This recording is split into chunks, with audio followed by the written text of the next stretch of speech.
Lafim-vao afa-tanteraka kosa indray ary manodidina ny trangana kolokolo eto Madagasikara manao izay afana amin'ny famorona ifotony ny asana kolokolo ny trangana kolokolo eto Madagasikara ny sampandrara amsana izany eto amintsika dia ny BMCO sy ireo mpiara-miombina antoka maro samihafa fanorizana ny asa izay fanatao hatram'izay dia misy ny matianina vahiny izay nomeny fahavonona ny ara-asa amin'ity sampandrara eto Madagasikara ity. Manampaizana manokana iraisam-pirenena momba ny fitantanana sy ny ady amin'ny kolikoly no iara-asa amin'ny sampandrara misahana amin'ny ady amin'ny kolikoly na ny BMCO. Akoatra izay dia manatevina ny fiara-miasa amin'ny fiadinan'ny kolikoly ihany koa ny GIZ amin'ny alalan'ny tetikasa Prodeside izay iara-asa amin'ny BMCO.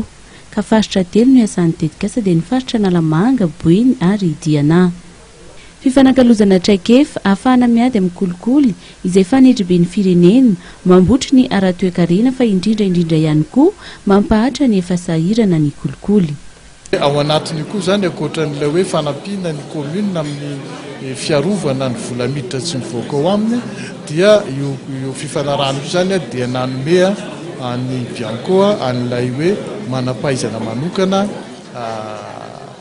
mikasika ny ady amin'ny kolikoly dia nakan'io koa zany ny izay tamin'izareo satria everina fa ny traikefa avy any ivelany zany dia ilaina koa amin'ny ireo asa izay atao amin'ny fiarovana sy ny fanabeazana ny olom-pirenena andany kolikoly. Izay zany ny antony nandraisana anay azy io satria everina fa sahala amin'ny hoe misy olona manome zavatra anao fa raha azo lazaina hoe maimaipoana mihitsy anie ny nanomezany an'ilay ekspertsika satria zany vola alohanay amin'ny karamany zany dia ngamba 1% ny karamany io expert io ihany no alohan'ny BMCO.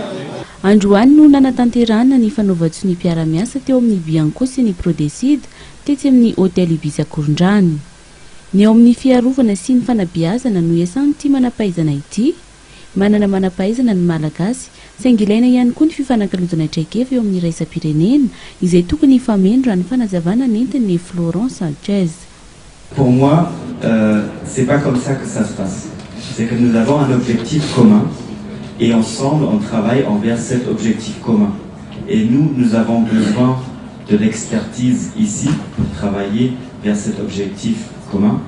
Et en même temps, je crois qu'il y a un élément d'enrichissement en s'échangeant avec d'autres pays. L'Allemagne apprend de ses voisins, de la France, de tous les pays autour, et les États-Unis, etc.